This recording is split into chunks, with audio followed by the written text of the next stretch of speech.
à tous. La maison de Dieu. Où est la maison de Dieu sur terre? Où est-ce que Dieu trouve son repos? La maison de Dieu est à l'intérieur des vrais disciples du Christ, qui vivent la sainteté et qui gardent le temple de Dieu, qui est leur cœur saint, et leurs vêtements sont plus blancs que la neige. Et l'Esprit de Dieu Tout-Puissant habite en eux, et Dieu trouve en eux son repos. Pourquoi beaucoup ne sont pas la maison de Dieu? Premièrement, parce qu'ils se confient dans l'homme et suivent les traditions de l'homme. Dans Jérémie, chapitre 17, verset 5. Ainsi parle l'Éternel. Maudit soit l'homme qui se confie dans l'homme, qui prend la chair pour son appui et qui détourne son cœur de l'Éternel. Comment Dieu pourra habiter en eux? Ils se confient dans l'homme et leurs cœurs sont loin de lui. Deuxième, ils préfèrent les bâtiments. Ils les appellent temple de Dieu, comme dans l'Ancien Testament. Dans Jean chapitre 4, verset 24, Dieu est esprit. Il faut que ceux qui l'adorent en esprit et en vérité. Et aussi dans Actes chapitre 7, verset 49. Le ciel est mon trône et la terre mon marchepied. Quelle maison me bâtirez-vous, dit le Seigneur, ou quel sera le lieu de mon repos?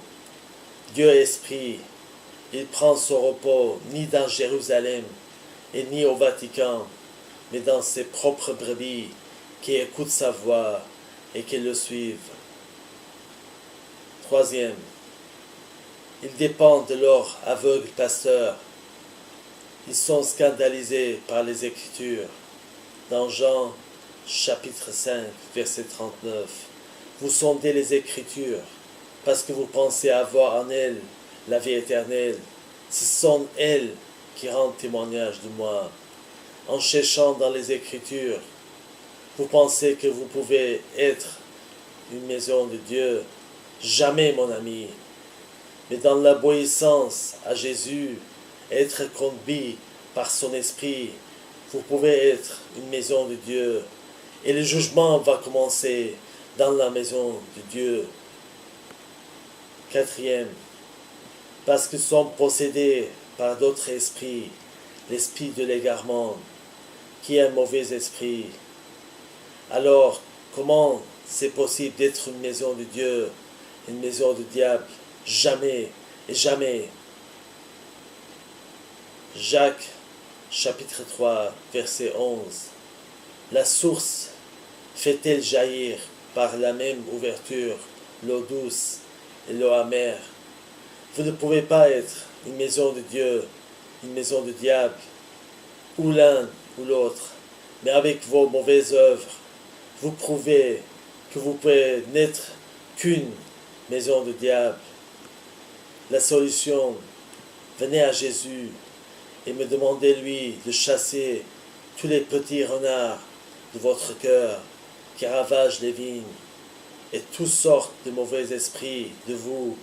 Il vous purifiera par son sang et vous deviendrez une maison de Dieu pure, sans tache, ni ride, ni rien de semblable, mais sainte et irrépréhensible. Que Jésus vous bénisse. Celui qui rend témoignage de ces choses dit: certainement, je viens bientôt. Amen. Oui, Seigneur Jésus, viens.